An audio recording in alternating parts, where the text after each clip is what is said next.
Un saludo muy especial y cariñoso de parte de la primera Iglesia Bautista de Rivas. Estamos agradecidos con el Señor porque nos permite estar una vez más con ustedes compartiendo el mensaje de la palabra del Señor. Vamos a hablar de las características de liderazgo de Jesús.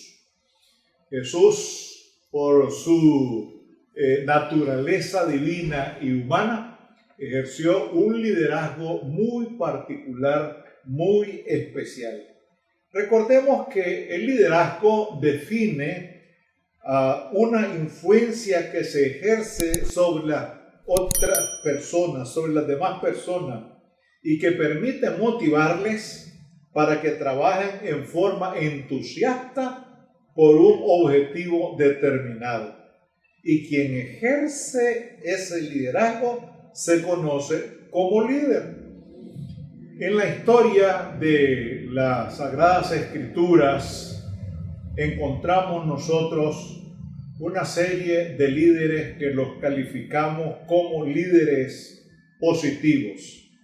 Hablamos de Moisés, caudillo del pueblo hebreo; Josué como sucesor de Moisés; Samuel, juez, sacerdote y profeta; David, rey, pastor, músico, poeta y un gran actor; Jesús, Hijo de Dios, Mesías, maestro, profeta. Esos son líderes de gran trascendencia, de gran impacto en la Biblia. Ahora bien, líderes positivos, porque también, como la Biblia es cabal y todo lo expresa, no esconde ningún asunto, nos encontramos también con líderes negativos. Por ejemplo, Herodes y la dinastía de los Herodes; Nerón, un emperador romano; Vespasiano, otro emperador; Barrabás, un sedicioso; Pilato, procurador romano. Eso es en la Biblia.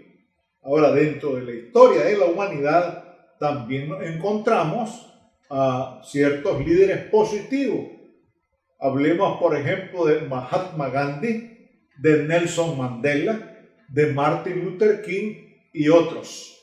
Y como líderes negativos en la historia ya de la humanidad, pues tenemos a Hitler, a Benito Mussolini, a Idi Amin Dada, allá en África, en Uganda, que fue un criminal pero terrible. Todos líderes, ¿saben? Todos líderes.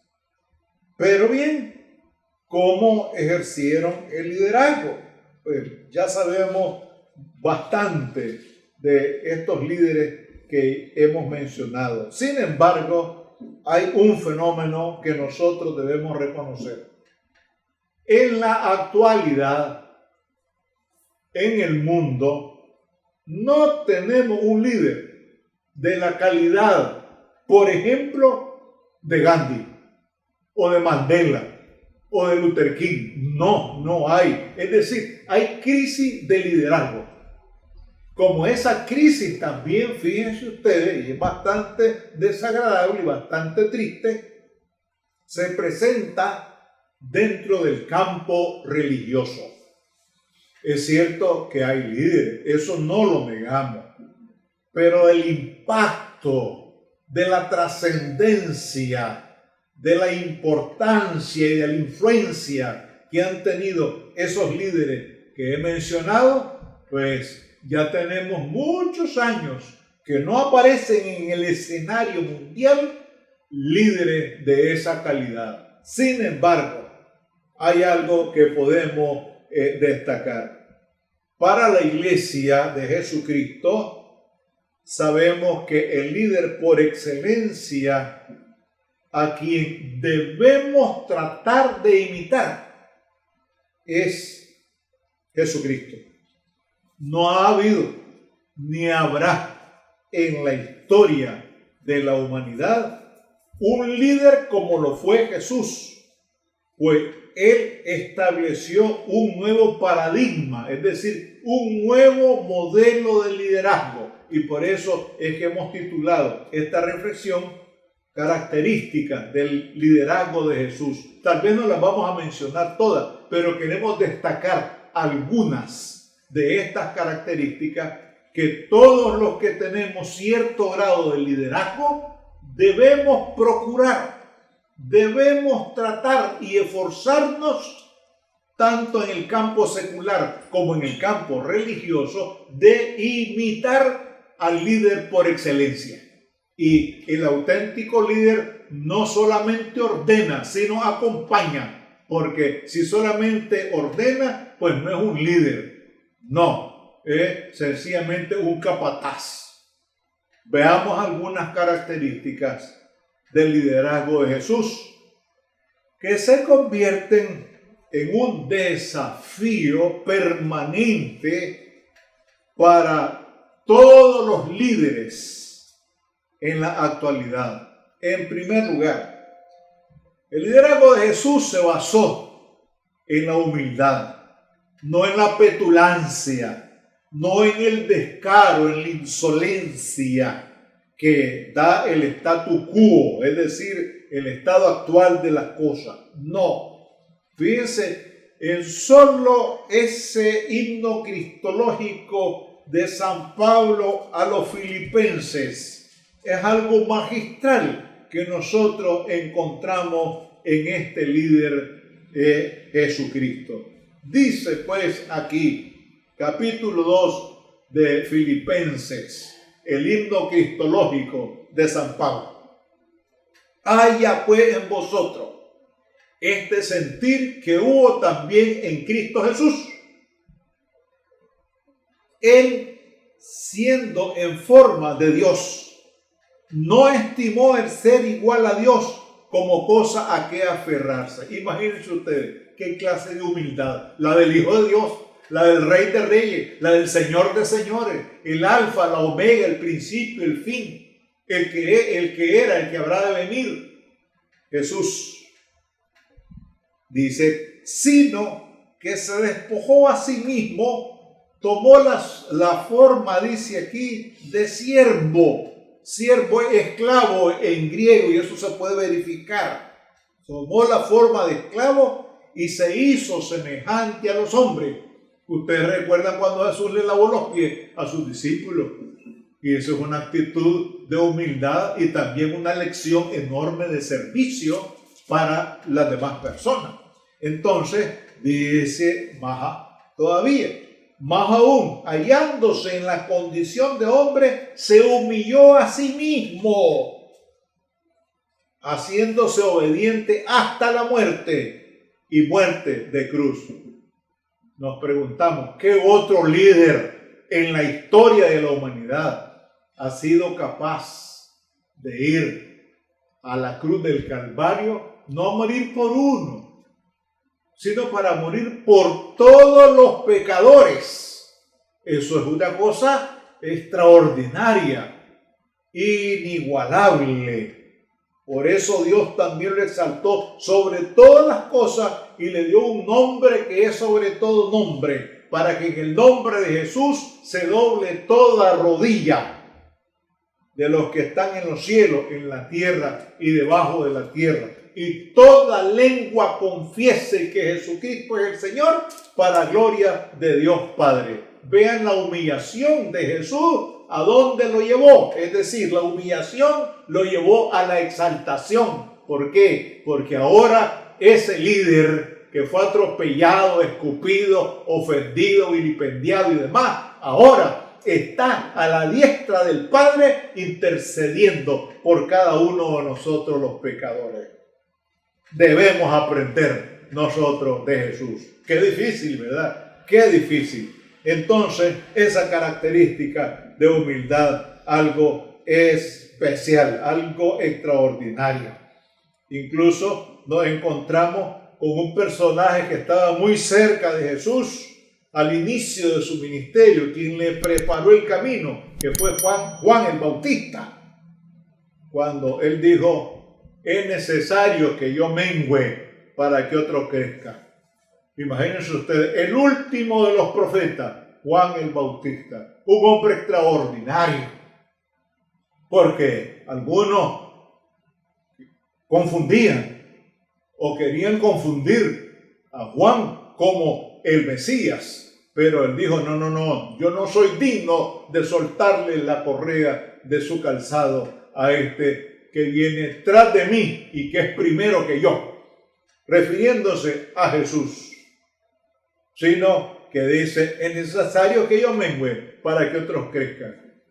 Y eso es algo que cuesta, ¿saben? Es algo que cuesta. Nosotros creemos que vamos a ser eternos, que no nos vamos a ir de este mundo, pero hay que darle oportunidad, y el auténtico líder le da oportunidad a otras personas también para que crezcan, para que se desarrollen, para que sigan adelante. Y una tarea fundamental de los líderes religiosos es preparar dentro de las iglesias a aquellos que nos pueden relevar.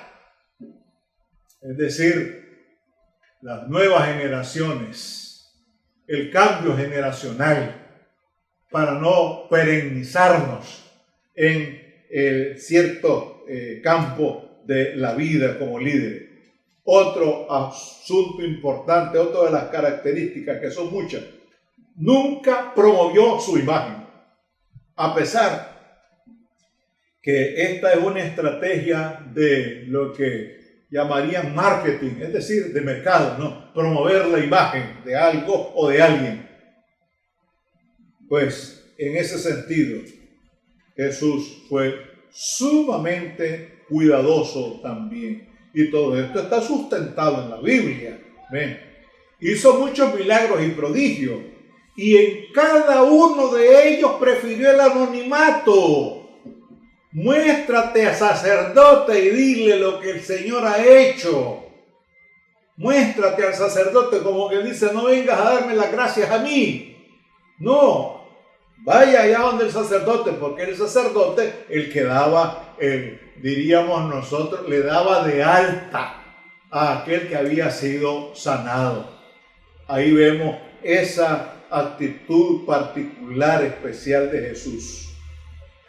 En la oración de Teresa de Calcuta nos encontramos nosotros algo maravilloso, que dice de la siguiente manera: líbranos, Jesús mío, del deseo de ser alabados, del deseo de ser venerados, del deseo de ser preferidos, del deseo de ser consultados, del deseo de ser humillados, del deseo de despreciar, del temor de despreciados, del temor de ser ofendidos, del temor de ser ridiculizados. Líbranos, Señor, de eso. Vean qué extraordinaria esta oración de Teresa de Calcuta. Y eso es lo que necesitamos todos los líderes de la humanidad, en la humanidad, los que tenemos cierto cargo, los que ejercemos cierto liderazgo, debemos tomar muy en cuenta esto. Su mayor satisfacción, Jesús, otra característica, era estar con la gente, especialmente con los marginados de la sociedad. Defendió a la mujer adúltera, levantó la autoestima de la mujer samaritana, tuvo la valentía de tocar a los leprosos, que en la sociedad judía los leprosos eran inmundos, y cuando ellos andaban por ahí tenían que gritar, soy inmundo, como quien dice, no se me acerquen, ¿qué les parece? Y él tocó a los leprosos, comió con los publicanos, con los pecadores, valoró a los niños, aún en contra de la voluntad de sus discípulos. Ustedes recuerdan ese pasaje que aparece en Mateo 19, 13, 14 y 15. Como quien dice, no estén molestando al maestro, pero él dice, dejad a los niños venir a mí, no se los impidáis, porque de los tales es el reino de los cielos. Ese es el auténtico líder. Otra característica, Su mensaje era coherente con su estilo de vida. A diferencia de los escribas y fariseos que imponían cargas que ni ellos mismos podían llevar. Es decir, que ellos planteaban una serie de exigencias que ni ellos mismos las cumplían.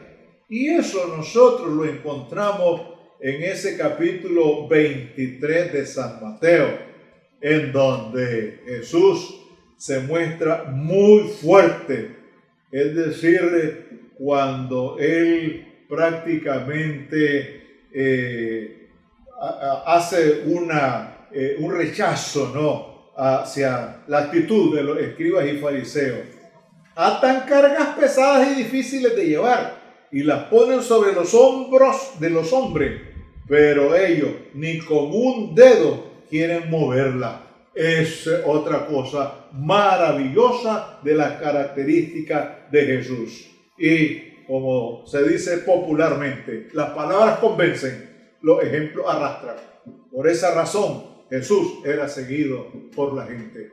Gracias, Señor, por ese ejemplo que tú nos has dado, nos das y nos seguirás dando mientras estemos sobre esta tierra ejerciendo algún tipo de liderazgo. Gracias, Señor, porque tenemos la conciencia de la gran necesidad de aprender de esa forma particular de ser como un auténtico líder. Gracias te damos por esas características. Ayúdanos, Señor, a serte fieles y a cumplir con lo que tú demandas de cada uno de nosotros. En el nombre de Jesús de Nazaret. Amén.